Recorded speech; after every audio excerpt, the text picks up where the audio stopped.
Assalamu alaikum and welcome to the Why Teacher. A very happy new year to everyone. I know it's been a while since I uploaded a video, but I found a really interesting topic and I thought let's talk about it today. So I was browsing through Instagram and I came across this teacher account. The teacher was asking a very pertinent question.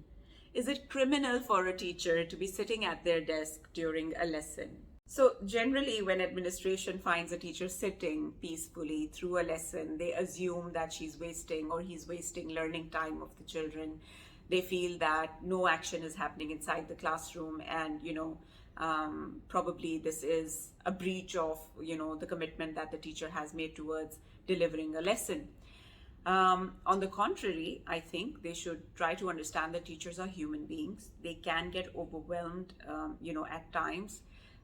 They might have been standing a very long time. They might have had back-to-back lessons, and they just take a moment to actually sit down, and that's just that lucky moment when somebody walks in. Or they might just be giving the children a very positive message of things being under control. They don't really need the teacher, and so as a consequence, the teacher is sitting at her table. So, after having established very clearly, I have absolutely no issues with teachers sitting at their desks. I do want to share some observations from my teaching years, some experiences, which might help understand the administration's push towards teachers monitoring children, being on task, being on their feet all the time, moving around, and creating all that action inside the classroom. So one logic that the teachers used to give against this, this entire argument of teachers sitting at their table was that, their children are independent. The teachers have worked hard towards training them. They know the methodologies, they know the routines, they know the patterns, they know the strategies. So they don't really need the teacher as much. So the teacher doesn't really need to be moving around. Now, one thing that I understood as a teacher was that children can be made independent with routines. They can be made independent with methodologies. You can teach them strategies that they can use independently. However, the conversations which children have with each other, the conversation that takes the learning forward, is one of the most important areas of of their learning. What are they thinking? What are they expressing? What are they communicating?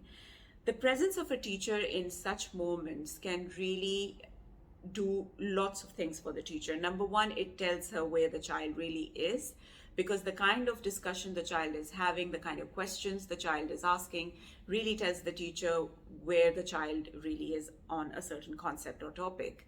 The second thing it does is that if the discussion is moving in the wrong direction, the teacher's presence at that point of time, asking the child a thinking question, a probing question, might turn the conversation around for those children, and they might begin to really think about what they've said and go back on their on their analysis and try to come up with a different kind of conclusion.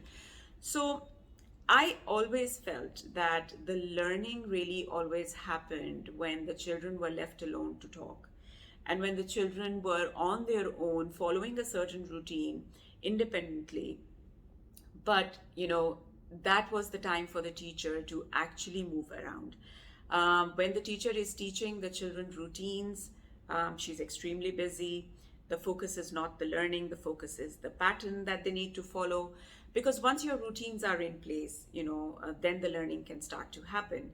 And once the teacher is lucky and fortunate enough to have her kids understand what the routines are, then she has all the time in the world to move around, sit at different tables, talk to the children, and just be around those discussions, because those discussions are valuable. That's where all your formative assessment happens. That's where all your your understanding of your child happens.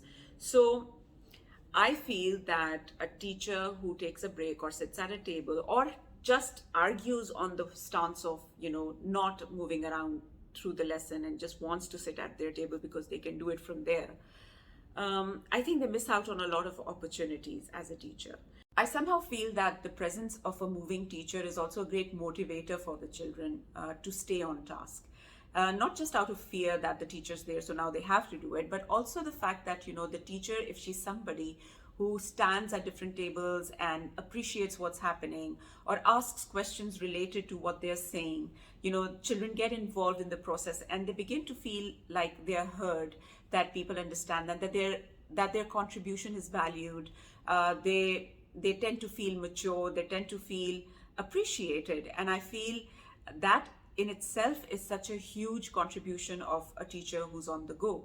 Because if you leave the children to do the learning on their own and sit at a distance, after some days you will notice that the children will lose the motivation to share with each other, because they get accustomed to each other's thoughts. They do not have any challenges coming up in those discussions.